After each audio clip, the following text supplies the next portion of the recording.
ሰላም አለይኩም ውድ ቤተሰቦቼ እንዴት ናችሁ? እኔ ደህና ነኝ አልሐምዱሊላህ። ሁላችሁንም ሰላም ብያለሁ። ዛሬ የተገኘሁት እርሻ ቦታ ነው። እንደምታዩት ይሄ በቆሎ ነው።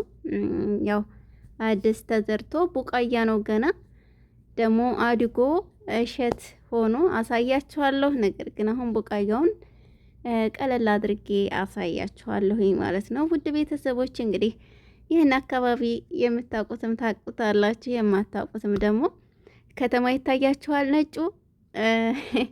ይሄ ያው የእርሻ ቦታ ነው። ይሄ ደግሞ ቦርከና ነው። ቦርከና ተራይታችሁ ያደጋችሁ ልጆች አላችሁ። ወራጅ ውሃ ቦርከና ወንዝ ይባላል ማለት ነው። እና ብዙዎች አሁን ሽንኩርትም እንዲሁ ከዚህ በሞተር እንደምታዩት እየሳቡ ሽንኩርት የተለያዩ አትክልቶችን ውሃ ዝናብ ሲጠፋ ይጠቀማሉ ማለት ነው። ከቦርከና ውሃ በሞተር እየሳቡ ማለት ነው።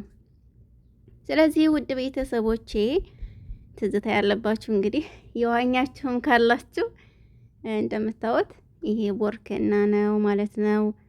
እና የበቆሎ አትክልት ነው፣ በቆሎ ነው ማለት ነው። አዲስ ቡቃያ ነው እንግዲህ ሲሸት ደግሞ እየጠበስን እናሳያችኋለን። እና ውድ ቤተሰቦቼ ዛሬ እንግዲህ የወርቅን ዋጋ ይዤ አይደለም የመጣሁት። ሀገራችን ያው የገጠር ልጅ አይደለሁኝ፣ የገበሬ ልጅ ስትሆኑ እንደዚህ ቡቃያው ምኑ ትዝ ይላችኋልና እኔም አንዲት የገጠር ስለሆንኩኝ ያው ትዝታ ስላለብኝ ወደ እናንተ ይዤ መጥቻለሁኝ።